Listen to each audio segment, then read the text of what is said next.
we go. G'day viewers, welcome to a super cool video from the Goat Shed. Presenting this to you from California in the USA. Today we have a very special treat for you. We have John Osborne, former Gottlieb designer, to have a little chat to us about how things went with him at Gottlieb. So let's chat with him now. G'day John. Hello. Hello. So John, tell us, when did you actually start with Gottlieb? I started the day after Labor Day in 1972. They hired me right out of college. I just got my engineering degree. And they bought me. I started in the engineering department. I never worked in the shop. I worked right directly into the engineering department under Wayne Nyans. Yeah. And when you started, what was your original position? Well, I'm still called an engineer because I was in the engineering department. I guess everybody pretty much had the same title. One of my first assignments was to rewrite the instruction manual. We were pretty dissatisfied with that. Wayne said it was a hodgepodge thing. Everybody at the company seemed like wrote a chapter, and the whole thing just he thought we could do better. So I had some experience writing, and so he gave me a typewriter. I shared his office, in fact, for a while. I didn't have my own place to roost, and just started pounding the typewriter. I worked on that for a long time. In fact, up to the point where solid state came along, and they said, well, the solid state's coming along. There really won't be any need for electromechanical service manual. So the thing got dropped. I had pounds and pounds of pages none of which I saved. Wish I had. Yeah. Okay. So once you finished that, what sort of positions were you doing then? Were you moved around the factory? Or? No, I was never in the factory. But there was just general engineering. Sometimes a cable would come in. I can't remember why, but they would, excuse me, they would need a cable set run. So we could run cables in engineering. We had a table with the wires overhead, and they would bring in the cable board, and I had to run bottom board, light box, Playfield for some game. I don't remember which one it was, and then lace it all up. And that was a lot of work. That was a lot of work learning to run cables. Another thing I had to do, one of my fairly early responsible duties was making light box test fixtures. And these were just switches laid out on a piece of bottom board that the light box would plug into, and it would just test all the score reels, test the replay unit, test the tilt switch, and test all the wires in it. That was the guy that was doing that got fired, actually. And so Wayne put me onto that job. And like I say, just general engineering. People out in the bull ring, out in the final inspection, when they had something that they couldn't fix, which wasn't very often, because to be a bull ring tester, you had to really know the game. You had to be able to find any goof anywhere. But sometimes it happened that they couldn't, so they would call us, and I would go out there and find the trouble. Yeah. So the people that worked in the bull ring had sort of gone through most of the production line, obviously, and... That's right. Right. They had probably at least been testers. They'd done playfield testing, light box testing, bottom board testing. Yeah. Separate departments, of course. So you mentioned to me a little while back that you actually learned how to lace correctly at Gottlieb. Yeah. I had done lacing at my home in sort of a ham radio audio console setup, and I thought I knew how to lace. My dad taught me how to lace. I guess he didn't teach me quite right, but of course I just used string, and it was all single loop lacing, which for me was fine. And I started lacing like that at Gottlieb, and Bob Moravec came over and said, you're not doing that right. If you cut the lacing now, the whole thing just falls apart. And well, he was right. He showed me how to do a double lace on every one. So I never forgot it. Yeah. Well, here we are 50 and 60 years later with a lot of the Gottlieb games, and when we work on them, we still notice the lacing is quite taut. It's tight. Yeah. Well, it's good. It's good string too. The lacing twine was flat and waxed. I don't know where we got it. Of course, we bought it by the truckload. Yeah. And it works. I still have some. I use it on games now. Yeah. Okay. So as you were in engineering and you made these light box testing units and things like that, I've noticed in photographs we've seen online, and you've showed me some, you have the cabinets with the holes in the side. So is that, what was that all about? Well, that would be for engineering samples in case we wanted to work on something. We didn't have to climb into the cabinet, so to work on the bottom board. It was just for access. Access. That's yeah, all. easy Yeah. access. Yeah. Oh, okay, nice. Whatever happened to those cabinets? Yeah. So with the amount of people that obviously worked at Gottlieb, there was Gottlieb actually made everything for their pinball machines. Is that correct? Pretty much. We didn't make raw material, of course, but we stamped out relay frames, stamped out legs, stamped out pop bumpers, pop bumper frames. We had mostly was progressive dies, kickers, anything metal we made, anything that was stamped we made. We had a punch press department in the back, way in the back, and a lot of machines, a lot of big machines, and they really took care of that tooling. That tooling was probably worth a fortune when the company closed. Even today, a Playfield Press they used at Gottlieb is now resident in the Stern factory. The pants presser, yes. In Illinois, the pants presser, that's right. German, I believe they were. Pardon? German, they were made in Germany. The machine? Yeah. Wasn't it a Mannheim or something? Something like that, yeah. I don't know where it came from. It had probably been there for decades before I started.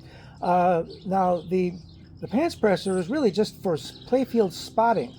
It spotted the holes on the bottom and on the top for posts, screws for units. It didn't punch any, it didn't punch holes for the targets or the drop targets. That was done at the woodworker. Oh, okay. So this is just for fasteners, maybe guide rails, things like that. Right. And the pants presser plates would be made in engineering. We had a guy named Frank Underhill who did all that layout. He would take the engineering sample and make his layout from that, like where all the screws are going to go. Because you wouldn't think screwing stuff in from above, screwing stuff in from below. What are the odds that two screws are going to hit? All the time, every time. So he has to make sure that's not going to happen. And the thing that pressed down, that was like nails, or it was nails. Yeah. I think they were about maybe 1/4 inch long, sharpened pins. And you'd call them pilot holes. Yeah. Yeah. That's Okay. Right, yeah. Yeah, I did see it at that factory a while back, and I didn't pay. Oh, it was 2018. I didn't pay a lot of attention to it, but I knew the history of it. We were sort of told about it. It's in Michael Shaloub's book, a picture of that thing. I think it is. Yeah, that's it. Yeah. So, what are some of the more memorable moments at Gottlieb for you? After 12 years, where do you start? Yeah.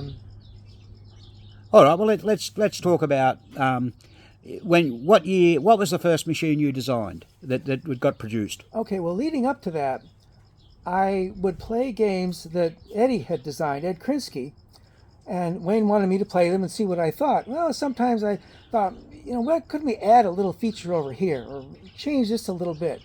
And I would suggest it to Wayne, and Wayne would say, yeah, that looks like a good idea, but before you do it, check with Eddie, because it's his game. And he would look and say, oh yeah, go ahead and do it. So that's where I really got into designing, in the sense of going into a game, adding wiring, changing wiring, drilling new holes maybe. And one time Wayne said, looking at one of Ed's games, he said, you think you could build a game that good? I said, well, probably not. He said, why don't you go ahead and try it? Let's go ahead and build up a game. So I did. And building up a game, electromechanical, is you're really building up the game. You draw your own schematic, wire it, assign all the wire colors, start with a blank piece of wood, drill it, lay it out, drill it. Everything was by hand, by the originator of the game. So my first game, I wanted to do a card theme, and it turned out to be Hit the Deck. Ah, yes. Hit the Deck. And it was okay. In a way, I thought it was what Wayne called posty. You hit a lot of dead shots. A lot of shots just hit posts. But I guess they liked it enough because they made the 2 add-balls out of it. Yeah. Ah, right. Yes, of course. So that was your very first game, Hit the Deck. Yeah. And then the next one, I think, was Blue Note. Yes. Now, I never try to name a game. I have no interest in the artwork. I just don't have that kind of creativity. But at that time that I was starting in the next game, for some reason, I just had music in my head. think I was reading books on piano servicing at the time. So that was in my mind, and so I thought, well, let's do a game with 8 targets, do, re, mi. And turned out they kept that theme. They kept that in the theme. And there was a little feature you wanted to add to that, but they didn't let it go. Why don't you tell us about that? Oh, yeah. I thought it would be great to have a call your shots feature. Because Wayne was always doing that. So I'm going to get this ball in the middle rollover. And Judd would do the same thing. They like to call the shots. So at the top 3 rollovers, there was the usual hats, but I put a larger hat above each one. I guess a large yellow hat that was worth 5,000 points. And there was a button on the front of the cabinet. When the ball is at the shooter, you press that button, and those yellow rollovers would toggle one at a time. So you could say which one you want it to be lit, calling your shot. You shoot the ball, the feature turns off, and if you hit the rollover you selected, you got your 5,000 points. It came on again when the ball was at the shooter next time. So it was only one time on every shot. I think they liked the idea. It didn't cost anything to do, but I didn't think of this at the time. It added a button on the front of the cabinet. Now you got a special cabinet. They're not going to go for that. Okay, So, yeah. So after Blue Note, what was the next game you produced? I can't remember. Okay. I was making a lot of games that never got built. Of course. A lot of people had that. Yeah. I made a baseball game one time. Oh, wow. That was that was an early solid state game, a System 1 game. And the gimmick on that, it was a pinball, but with a baseball theme. I had the diamond of lights laid out on the playfield, and the men would run the bases and the lights. That was a fun thing to try to program. But that didn't get built. Oh, rightio. Yeah. And later on, in the later years with System 2, I made a real baseball game, a pitch and bat game. And I thought they'd build that for sure. Standard cabinet, no modifications necessary, using the 7/8" balls like a baseball game, and a man-running unit and lights, and the holes along the back of the playfield, just like a Williams game. Well, I thought they were going to build that. Everybody played that game until the playfield was just black. Right. But they yeah. didn't. Yeah. I guess like a lot of the games that you did consider or you did design and didn't get through, it would be easy to forget because it's a long time ago. But I do recall you mentioning that as Ed Krinsky was more like your mentor. Is that correct? Well, he advised me now and then, but I don't remember ever coming in and looking over my shoulder and saying, "Oh, you need to move this over here." No, he was busy with his own machines. He was so busy. He did make a game, talk about games that didn't get built. It was some kind of a boxing themed game. This is strictly a hand sample. And something about the ball falling to a lower level, I don't remember. And if you knocked out the fighter, he had a buzzer in there. It would be buzz, buzz, buzz. It's supposed to be counting out. I guess if you got the ball out of there in time, the game would continue. It was an amazing game. Again, one of those games that they just played until the playfield was filthy, and they decided not to build it. And then later on, they asked Ed to bring it back. He put it up again, and we played it some more and never built it. Oh, right. And I understand that you played a very small part with Eddie, giving him some advice on a few changes on about 3 games. I think you mentioned Card Whiz, one you were asked to design, Gridiron, which was a 2-player pro football, and Bronco slash what was the? Oh, the Bronco. Yeah. Bronco was a 2-player game, and then a 4-player game. Bronco, that one. Yeah. The Western Okay. game. Yeah. So with Bronco, what was the change you recommended? Well, Eddie had put a 10 drop target bank across the middle of the playfield with 5 drop targets and a space between each one. Looks great. Well, I played it for Wayne, and I said it's awfully hard to get the shot to the top. So what would happen if we took out target number 1, target number 5? Let's try that. And he said, yeah, okay, talk to Eddie. And I did it, and that's how the game ended up.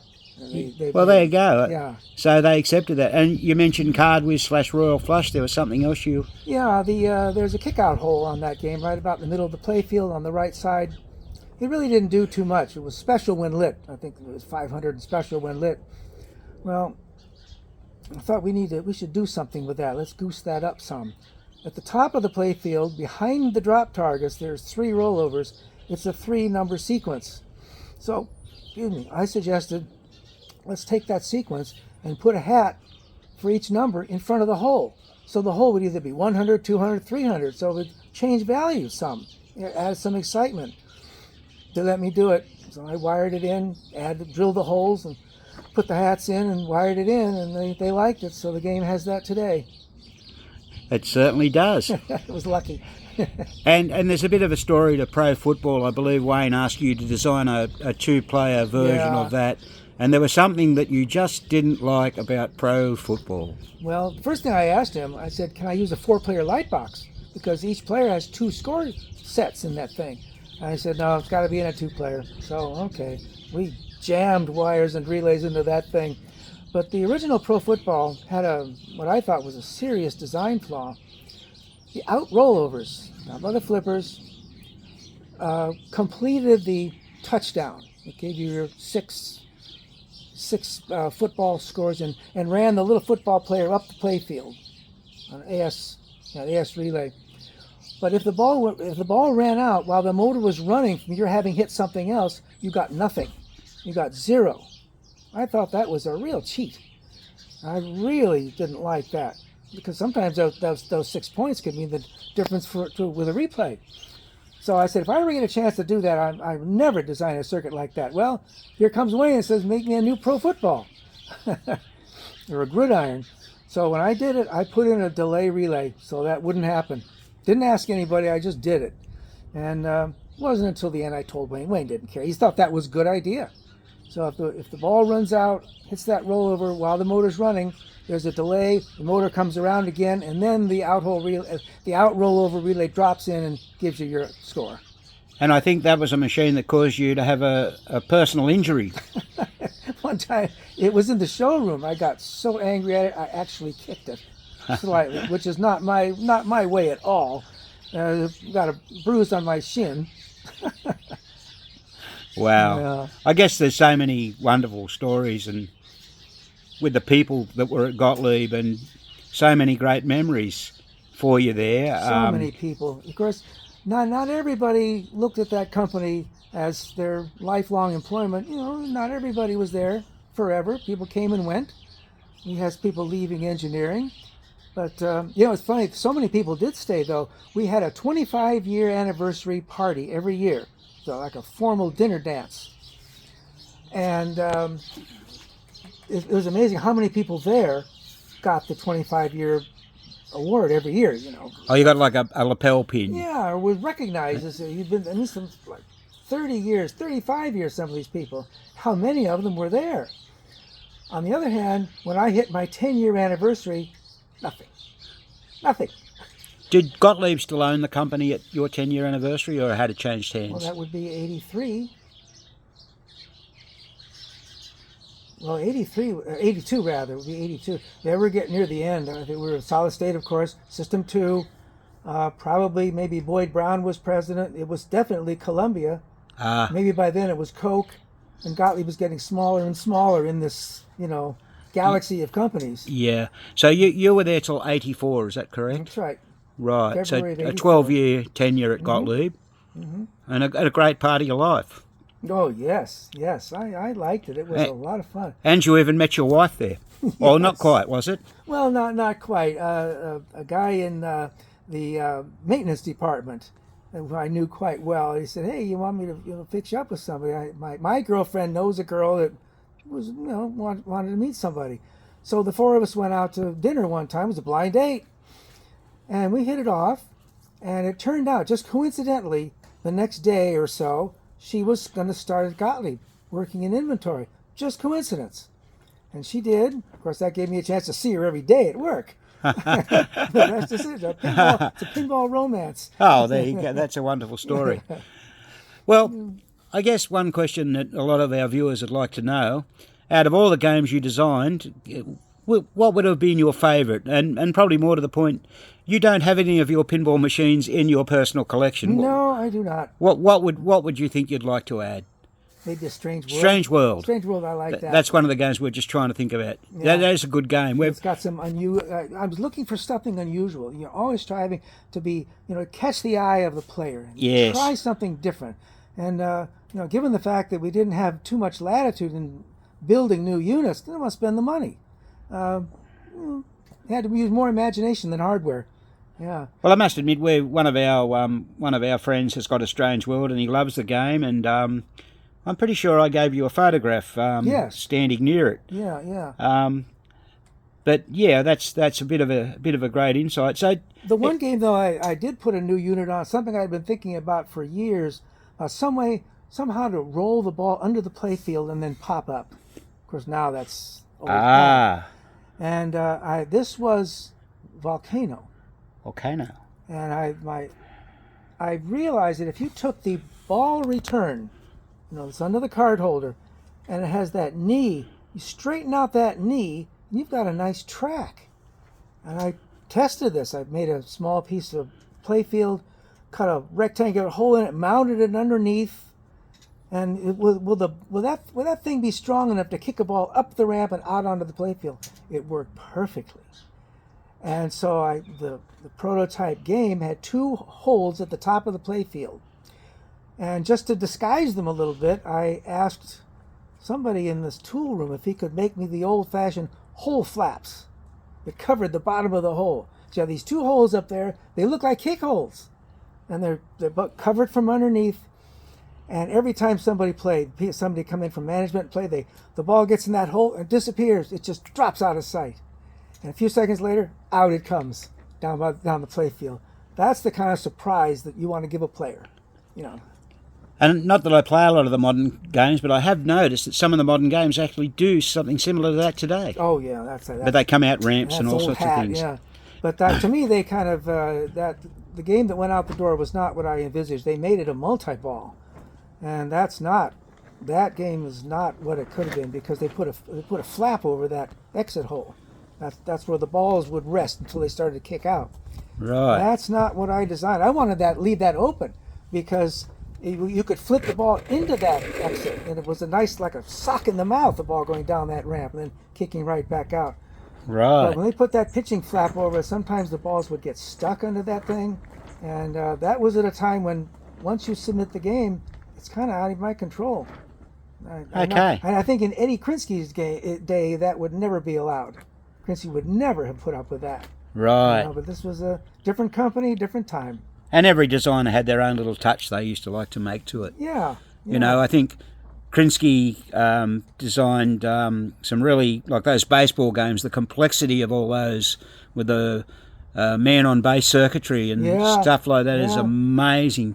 And it always astounds me how they, with what they had to use, like i.e. a score motor, and what they could do with things electromechanically was just fantastic. Absolutely fantastic. Challenge. That was the challenge, wasn't it? You start designing circuitry in your head. It's almost like composing sentences in an essay. Yeah, and earlier on we were talking about masking and blocking circuits, and a little model you made. I think, why don't we show the viewers that model very quickly in closing? We'll just cut. Now, here we have a little model that John made to exhibit and demonstrate how what you call a blocking or masking circuit is used in a pinball machine. So those of you that don't know what that is, let's take, for example, some of the earlier 60s games where you could score maybe 10 points, 20 points, 30 points, 40 points, or 50 points. Now, any of you that know anything about score motors know that they have 5 teeth on the bottom row. Let's see, there they are there. Right, and then there's a break or a gap. Oh, that's all right. Oh, here we go. There's a cam. There's a cam, then there's a break or a gap. So, each tooth represents a score. It could be 5 lots of 10 for 50 points, or 5 lots of 100 for 500 points, or 5 lots of 1,000 for 5,000 points. So what John's done, he's developed this little model to illustrate. Now, we're going to use the knocker, and at the moment, the brown wire here is in the 1 point. So he'll press the white button on our right, 1 knock. just like that. Now what he'll do, he'll move that brown wire up 1 notch, and that's 2 pulses. And we'll move it again, and we'll get 3. Look at that. 4. Now the penultimate 5. Now on a Gottlieb... Or none. Or none. We'll take that out, and we've got none. Yeah. On a Gottlieb, there's the gaps on level C of the cam here. And that's 1 cycle, so that represents 5 pulses. So how do we get rid of the other pulse to only score 10 points? Well, it's done by what we call blocking or masking. What is the correct term, John? I guess blocking. Blocking. Switch timing. Yeah. Yeah. And that's done with the switches on the score motor. Now remember, these score motors, the frames, that was designed back goodness knows when, a long time ago. Right after the war. So Gottlieb had that all the way through their electromechanical range. So that's a little model John made. And he shows that. And I'm actually going to make one of those when I get home. I've got the schematic now, and I'll give myself a little project, and we'll use those in our training courses.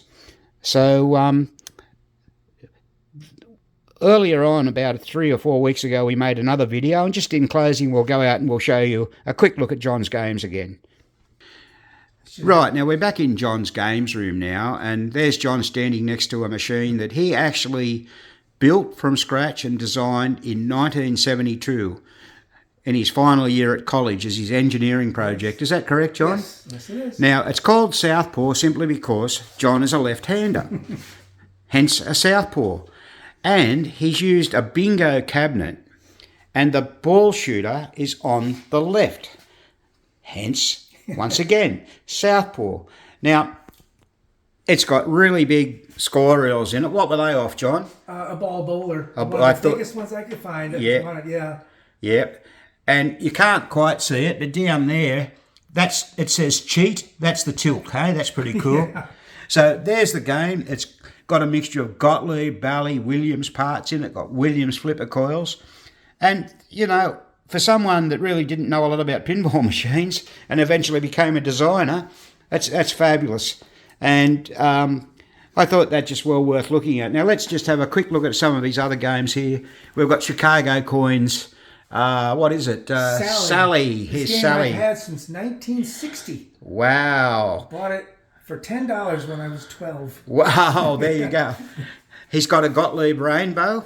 Williams. Oh, beg your pardon, the Williams Rainbow. Yeah, there it is. I'm just trying to get that in shot. Now, here's a special little treat we want to show you. This is like would this be a trade stimulator, John, or really? No, this is a real slot machine. This is a real slot machine. It's called a Vest Pocket Bells. Now, look at that. It works off nickels. Made by Mills. Have a look at this. It's Mills. Now, Mills were a well-known slot machine. Here we go. So, he's got a win. And you open it up. It just paid out. And how many nickels did you win then? I got the cherry lemon. I got 5. Got 5 nickels out of it. Isn't that cool? Eh? It finally paid off. Yeah. Okay, now, he's got a wall full of memorabilia here. Oh, wow. There's John with Wayne in a photo. I hope this isn't too... That was his 100th birthday party. We've got something here about Milestar. They were, owned Gottlieb at one point. Now here we have a really interesting photograph here. We have quite a young John, and we have Judd Weinberg, who was David Gottlieb's son-in-law. Is that correct? Yes. Okay.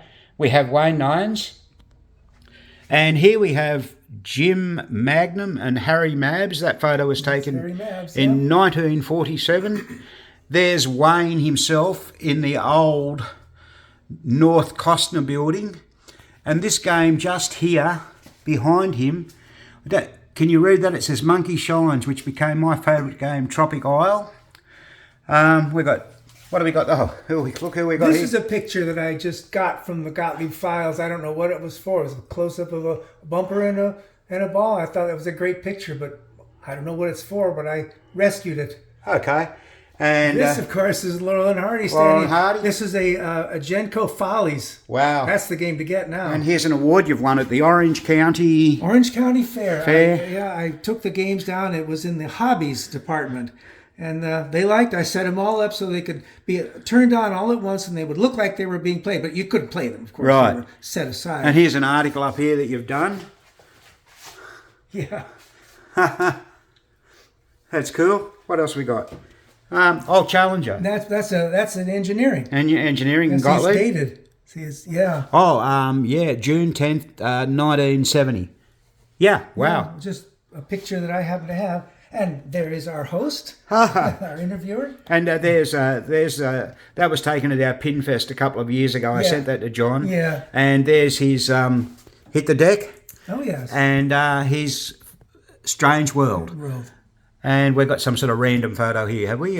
That's Roy Clark.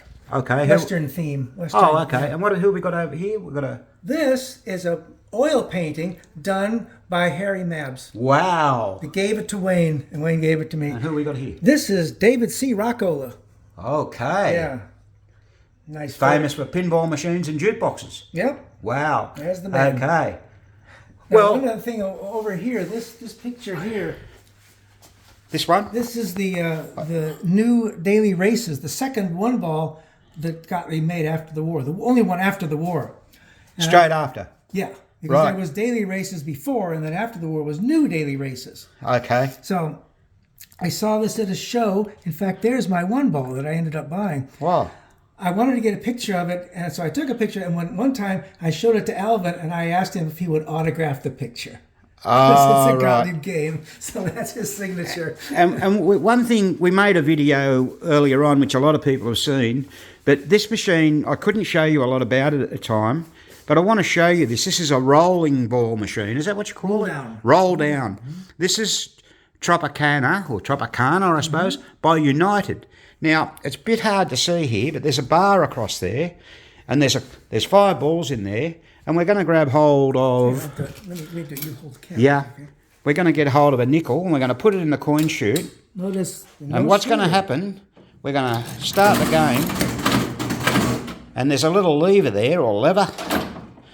Out comes a ball. What? Take the ball. Take the ball, and in your hand. What you're going to do, you're going to... roll it down the glass. Roll it between down. the two glasses.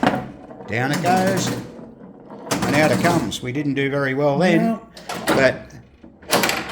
Now, this was sort of one of the ways around gambling. Everyone knows that there was a lot of gambling laws about pinballs. Because the shooter and that. Yeah. So there you go. So that's pretty cool, that game, I thought.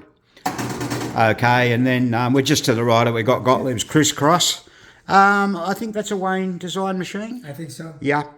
Here you go. Look, Crisscross design. There's the answer there, people. It's the first game to have both metal arch and metal card holder. Right, okay. 1958.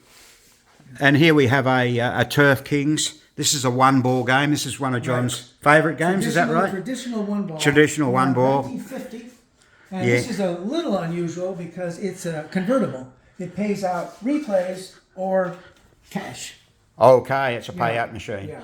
And another little machine I wanted to show you, and we missed this last time. This is a heavy hitter. It's actually made by Bally. Now, I'll get John to start this up, and we'll show you. Just turn it on. There's my last score. I got 3 home runs, and I'm out. So I didn't do very well. So we'll start this game up with a coin slide. And we've got this little operating arm here, lever, and that moves the bat. All right, the pitch is automatic, and I'll get on this side, John, sorry, and we'll have a look at this. Okay. The ball will come flying out of here.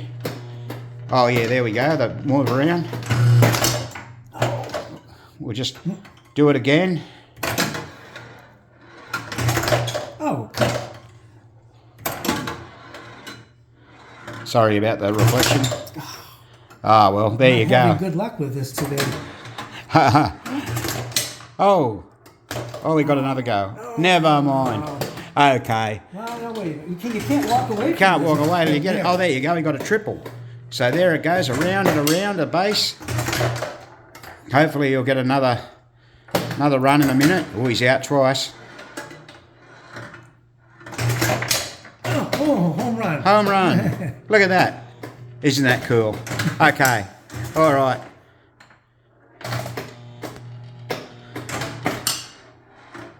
And that's a game by Bally, and it doesn't say Bally anywhere. The only thing we can think on the apron there, it may have said it on a card or something. Maybe, yeah. All right, John, look, thank you so much for inviting the Goat Shed into your home. Games over here. Yeah, oh, we've got some more. Yeah, that's right. I forgot about those. We did show the people these. I didn't want to... Okay, we don't have to. Yeah, no, that's okay. We're just going to... Well, in closing, and look, there he is. You cannot get away from that goat. There he is. So, John Osborne. This is Western. This is a Western game which Wayne might have worked on. Ah. Or at least helped, move around the place. Yeah. 1936, 37. There it is. Yeah. Indeed. Because he worked at Western. That was Jimmy Straight pay table. Jimmy Johnson, was it not? In fact, that's what the J here is for Jimmy Johnson. Not too vain. Yeah. All right. Thanks so much for your time, John. We appreciate it. Okay, viewers, this has been another Goat Shed presentation.